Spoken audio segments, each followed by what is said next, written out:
പുതിയ വീഡിയോയിലേക്ക് എല്ലാവർക്കും സ്വാഗതം. ഇനി ഞാൻ നിങ്ങളുമായി പങ്കുവെക്കുന്ന ആദ്യത്തെ അപ്ഡേറ്റ് WWE ഇപ്പോൾ പുതുതായി കുറച്ച് റെസ്ലേഴ്സിനെ പുറത്താക്കിയിട്ടുണ്ട്. അതിൽ ഒന്നാമത്തേത് മുൻ നോർത്ത് അമേരിക്കൻ ചാമ്പ്യനും മുൻ NXT ടാഗ് ടീം ചാമ്പ്യനും ആയിരുന്ന വെസ്ലി എന്ന് പറയുന്ന യുവ താരത്തെ സംബന്ധിച്ചാണ്.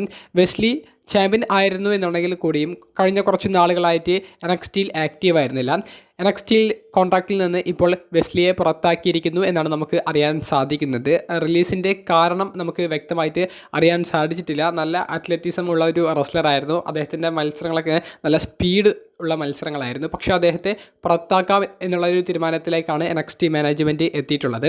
രണ്ടാമത്തേത് റോമൻ റെയിൻസിൻ്റെ കസിനായ ലാൻസ് അനുവായ് എന്ന് പറയുന്ന ആ റെസ്ലറാണ്. ലാൻസ് അനുവായ് കഴിഞ്ഞ വർഷമാണ് NXTയുമായിട്ടൊരു കോൺട്രാക്റ്റ് സൈൻ ചെയ്തു എന്നുള്ളൊരു വാർത്ത നമുക്ക് അറിയാൻ സാധിച്ചത്. പക്ഷേ NXT ബ്രാൻഡിൽ ലാൻസ് അനുവായ് എന്ന് പറയുന്ന റെസ്ലറിനെ ഇതുവരെ യൂസ് ചെയ്തിട്ടുണ്ടായിരുന്നില്ല. ഇടയ്ക്ക് അദ്ദേഹത്തിന് ഒരു ഇഞ്ചുറി വരുന്ന ഒരു അപ്ഡേറ്റ് നമുക്ക് അറിയാൻ സാധിച്ചിട്ടുണ്ടായിരുന്നു. ഇഞ്ചുറി മാറിയോ അദ്ദേഹത്തിൻ്റെ റിട്ടേണിനെ സംബന്ധിച്ചുള്ള അപ്ഡേറ്റുകളോ അതൊന്നും നമുക്ക് ഈ കഴിഞ്ഞ കുറച്ച് മാസങ്ങളായിട്ട് അറിയാൻ സാധിച്ചിട്ടുണ്ടായിരുന്നില്ല. അദ്ദേഹത്തെ മെയിൻ റോസ്റ്ററിലേക്ക് കൊണ്ടുവന്നേക്കാൻ സാധ്യത ഉണ്ടെന്നുള്ളൊരു റൂമർ പുറത്തേക്ക് വന്നെങ്കിലും അതും കാണാൻ സാധിച്ചില്ല. നിലവിൽ ഫൈറ്റ്ഫുൾ സെലക്ട് റിപ്പോർട്ട് ചെയ്യുന്നത് അനുസരിച്ചും ലാൻസ് അനുവായ് ഇപ്പോൾ അദ്ദേഹത്തിൻ്റെ സോഷ്യൽ മീഡിയ പ്രൊഫൈലിലൂടെ പുറത്തേക്ക് വിടുന്ന അപ്ഡേറ്റ് അനുസരിച്ചും അദ്ദേഹം WWEയുമായിട്ടുള്ള കോൺട്രാക്റ്റ് അവസാനിപ്പിച്ച് റിലീസ് മേടിച്ചിരിക്കുന്നു. 30 ദിവസങ്ങൾ കഴിഞ്ഞാൽ അദ്ദേഹത്തിന് ഇൻഡിപെൻഡൻറ്റ് റെസ്ലിംഗ് മത്സരങ്ങളിലും അതുപോലെ തന്നെ മറ്റ് റെസ്ലിംഗ് കമ്പനികളിലും സൈൻ ചെയ്യാൻ സാധിക്കുമെന്നുള്ളതും ലാൻസ് അനുവായ് അദ്ദേഹത്തിൻ്റെ സോഷ്യൽ മീഡിയ പ്രൊഫൈലിലൂടെ ഒഫീഷ്യലായി തന്നെ പറഞ്ഞിരിക്കുന്നു. ഇങ്ങനെ രണ്ട് പേരുകളാണ് നമുക്ക് ഈ പുറത്താക്കപ്പെട്ട ലിസ്റ്റിൽ നിന്ന് ഏറ്റവും എടുത്തു പറയാനുള്ളത്. രണ്ടാമത്തെ അപ്ഡേറ്റ് ഹാർഡി ബോയ്സ് എന്ന് പറയുന്ന ലെജൻഡറി ടാഗ് ടീമിനെ സംബന്ധിച്ചാണ്. നിലവിൽ TNA റെസ്ലിംഗിൻ്റെയും NXT ബ്രാൻഡിൻ്റെയും ടാഗ് ടീം ചാമ്പ്യന്മാരായ ഹാർഡി ബോയ്സ് ജെഫ് ഹാർഡിയും മാറ്റ് ഹാർഡിയും TNA റെസ്ലിംഗുമായിട്ട് സൈൻ ചെയ്തിട്ടുള്ള കോൺട്രാക്റ്റ് നവംബർ മാസത്തോടു കൂടി അവസാനിക്കാൻ പോകുകയാണ് എന്നാണ് നമുക്ക് അറിയാൻ സാധിക്കുന്നത്. 2024 അവർ സൈൻ ചെയ്ത കോൺട്രാക്റ്റ് ഒരൊറ്റ വർഷത്തേക്ക് മാത്രമായിരുന്നു. അത് 2025 നവംബർ അടുത്ത മാസം അവസാനിക്കാൻ പോകുന്നു എന്നാണ് ഫൈറ്റ്ഫുൾ സെലക്ട് അവരുടെ ലേറ്റസ്റ്റ് റിപ്പോർട്ടിൽ പങ്കുവെക്കുന്നത്. നിലവിലൊരു കോൺട്രാക്റ്റ് പുതിയൊരു കോൺട്രാക്റ്റ് ഇവർക്ക് മുന്നിലേക്ക് വെച്ചിട്ടുണ്ടെന്നും എന്നാൽ ഹാർഡി ബോയ്സ് അത് സൈൻ ചെയ്തിട്ടുണ്ടോ അതിനെ സംബന്ധിച്ചുള്ള നെഗോസിയേഷൻസ് നടത്തുന്നുണ്ടോ എന്നുള്ളതിനെ സംബന്ധിച്ചൊരു വ്യക്തത ലഭിച്ചിട്ടില്ലെന്നും ഫൈറ്റ്ഫുൾ സെലക്ട് റിപ്പോർട്ട് ചെയ്യുന്നുണ്ട്. TNA റെസ്ലിംഗിൻ്റെ ഉള്ളിൽ നിന്ന് കിട്ടുന്ന ഒരു സോഴ്സ് അനുസരിച്ച് TNA റെസ്ലിംഗ് ഹാർഡി ബോയ്സിനെ കോൺട്രാക്റ്റിൽ പിടിച്ചു നിർത്താൻ സാധിക്കും, അവർ കോൺട്രാക്റ്റ് പുതുക്കുമെന്നുള്ള രീതിയിൽ തന്നെയാണ് നിൽക്കുന്നത്. അപ്പോൾ അതിനെ സംബന്ധിച്ചുള്ള കൃത്യമായിട്ടുള്ളൊരു അപ്ഡേറ്റ് ഇനിയും കിട്ടേണ്ടതുണ്ട് എന്നും ഫൈറ്റ്ഫുൾ സെലക്ട് റിപ്പോർട്ട് ചെയ്യുന്നുണ്ട്. ഇതിനിടയിൽ അവർ മൂന്നാമത്തെ ടാഗ് ടീം ചാമ്പ്യൻഷിപ്പും വിജയിച്ചു. ഹൗസ് ഫോർ ഗ്ലോറി എന്ന് പറയുന്ന HOG എന്ന് പറയുന്ന കമ്പനിയുടെ ടാഗ് ടീം ചാമ്പ്യൻഷിപ്പും ഇന്നലെ നടന്ന ഒരു ഇവൻറ്റിൽ ഹാർഡി ബോയ്സിന് വിജയിക്കാൻ സാധിച്ചിട്ടുണ്ട്. അപ്പോൾ ഇവരുടെ കൈവശം മൂന്നാമത്തെ ടാഗ് ടീം ടൈറ്റിലും 3 വ്യത്യസ്ത ബ്രാൻഡുകളുടെ ടാഗ് ടീം ടൈറ്റിലും ഇവർക്ക് വന്നു ചേർന്നിട്ടുണ്ട്. അപ്പോൾ ഹാർഡി ബോയ്സ് ഒരേ സമയം WWE story line, independent wrestling story line, അതുപോലെ തന്നെ TNA റെസ്ലിംഗിൻ്റെ സ്റ്റോറി ലൈൻ ചെയ്ത് പോകുന്നുണ്ട്.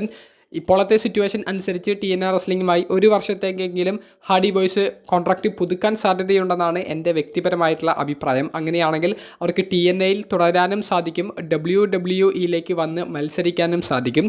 ഇനി അവർ എടുക്കാൻ പോകുന്ന തീരുമാനങ്ങൾ കുറച്ചധികം ആഴ്ചകൾക്കുള്ളിൽ തന്നെ നമുക്ക് അറിയാൻ സാധിച്ചേക്കാം. മൂന്നാമത്തെയും അവസാനത്തേതുമായിട്ടുള്ള ഒരു അപ്ഡേറ്റ് സൂപ്പർ താരമായ ജോൺ സിനയെ സംബന്ധിച്ചാണ്. ക്രൗൺ ജുവൽ എന്ന് പറയുന്ന പ്രീമിയം ലൈവ് ഇവൻറ്റിലെ ഏറ്റവും മികച്ച മത്സരവും 2025 WWE നമുക്ക് പ്രസൻറ്റ് ചെയ്ത മാച്ച് ഓഫ് ദ ഇയർ കാറ്റഗറിയിലെ 1ാം സ്ഥാനത്തിലേക്ക് നമുക്ക് വെക്കാൻ സാധിക്കുന്നതുമായിട്ടുള്ള ഒരു മത്സരവുമായിരുന്നു ഇന്നലത്തെ AJ സ്റ്റൈൽസിനെതിരെ നടന്ന ജോൺ സിനയുടെ മത്സരം. കുറേയധികം റെസ്ലിംഗ് താരങ്ങൾക്ക് ട്രിബ്യൂട്ട് കൊടുക്കുന്ന കുറേയധികം റെസ്ലിംഗ് സീക്വൻസുകളിലൂടെ കടന്നുപോയ ഈ മത്സരം അവസാനിക്കുന്നതിന് കുറച്ച് മിനിറ്റുകൾക്ക് മുൻപ് ദി അണ്ടർടേക്കറിൻ്റെ ഗസ്റ്റർ, അതുപോലെ തന്നെ ദി അണ്ടർടേക്കറിൻ്റെ ചോക്ക് സ്ലാം എന്ന് പറയുന്ന മൂവ് ചെയ്യുന്നുണ്ട്. മത്സരം അവസാനിക്കുന്നതിന് മുൻപ് സീനയുടെ ഫിനിഷർ ഇടുന്നതിന് മുൻപ് ടേക്കറിൻ്റെ ഫിനിഷറായ ടോം സ്റ്റോൺ പൈൽ ഡ്രൈവർ എന്ന് പറയുന്ന മൂവും AJ സ്റ്റൈൽസിനെതിരെ ജോൺ സിന പ്രയോഗിക്കുന്നുണ്ട്. അപ്പോൾ ഈ മത്സരം കഴിഞ്ഞ ഉടനെ തന്നെ ദി അണ്ടർടേക്കറിൻ്റെ ഒരു സോഷ്യൽ മീഡിയ പോസ്റ്റ് നമുക്ക് കാണാൻ സാധിച്ചു. AJ സ്റ്റൈൽസിനും ജോൺ സിനയ്ക്കും നന്ദി പറഞ്ഞുകൊണ്ട് WWE ആരാധകർക്ക് നന്ദി പറഞ്ഞുകൊണ്ടുള്ള ടേക്കറിൻ്റെ ഒരു പോസ്റ്റാണ് നമുക്ക് കാണാൻ സാധിച്ചത്. ഇത് കോടിക്കണക്കിന് ആരാധകരുടെ ശ്രദ്ധ ഇതിനോടകം തന്നെ പിടിച്ചു പറ്റിയിട്ടുണ്ട്. എല്ലാവർക്കും നന്ദി, എന്നെ ഓർത്തതിന് നന്ദി, ആരാധകർക്ക് പ്രത്യേകം നന്ദി പറയുന്നു എന്നൊക്കെ പറഞ്ഞ് ജോൺസിനെയും AJ സ്റ്റൈൽസിനെയും അണ്ടർടേക്കർ മെൻഷൻ ചെയ്യുന്നുണ്ട്. ഇനി എല്ലാവരും ആവേശത്തോടു കൂടി കാത്തിരിക്കുന്നത് ജോൺസനയുടെ അടുത്ത എതിരാളി ആരായിരിക്കും. AJ സ്റ്റൈൽസിനെ പോലെ നല്ല കഴിവുള്ള റെസ്ലർ ആണെങ്കിൽ സീന ഇതുപോലെയുള്ള മത്സരങ്ങൾ ഇനിയുള്ള അദ്ദേഹത്തിൻ്റെ 4 ഡേറ്റുകളിൽ നമുക്ക് സമ്മാനിക്കാൻ സാധ്യത ഉണ്ട് എന്നുള്ള രീതിയിൽ എല്ലാവരും കാത്തിരിക്കുന്നത് ജോൺസനയുടെ അടുത്ത എതിരാളി ആരാണെന്ന് അറിയാൻ വേണ്ടിയിട്ടാണ്. കൃത്യമായിട്ട് നമുക്കൊരു പേരോ ഡേറ്റോ പറയാൻ സാധിക്കില്ലെങ്കിലും ജോൺസനയുടെ സർവൈവർ സീരീസിൽ നടക്കാൻ പോകുന്ന ഒരു മത്സരം അത് വാർ ഗെയിംസ് മത്സരം ആയിരിക്കാൻ സാധ്യതകൾ ഏറെയാണ് എന്നുള്ളൊരു റൂമർ നിലവിൽ പുറത്തേക്ക് വരുന്നുണ്ട്.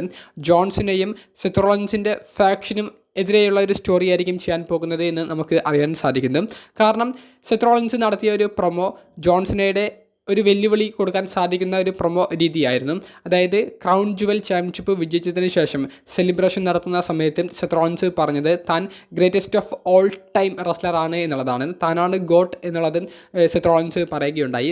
നമുക്കറിയാം ഗ്രേറ്റസ്റ്റ് ഓഫ് ഓൾ ടൈം എന്ന രീതിയിൽ ഈ ഒരു ഫെയർവെൽ ടൂറിൽ എപ്പോഴും വന്ന് നിന്നിട്ടുള്ളത് ജോൺസനെയാണ്. അപ്പോൾ ജോൺസനെ എല്ലാവരും got greatest of all time എന്ന് പറഞ്ഞിങ്ങനെ വിശേഷിപ്പിക്കുന്ന അതേ സമയത്ത് തന്നെ സെത്ത് റോളിൻസ് താനാണ് ഗ്രേറ്റസ്റ്റ് ഓഫ് ഓൾ ടൈം എന്ന് പറയുന്നത് അത് ജോൺസനെയും സെത്തും ഫേസ് ടു ഫേസ് വരുന്ന ഒരു മത്സരത്തിലേക്കോ അല്ലെങ്കിൽ ഫേസ് ടു ഫേസ് വരുന്ന ഒരു വാർ ഗെയിംസിലേക്കോ ഉള്ള ഒരു ബിൽഡപ്പിൻ്റെ ഭാഗമാണെന്നാണ് റൂമറിൽ പറഞ്ഞത്.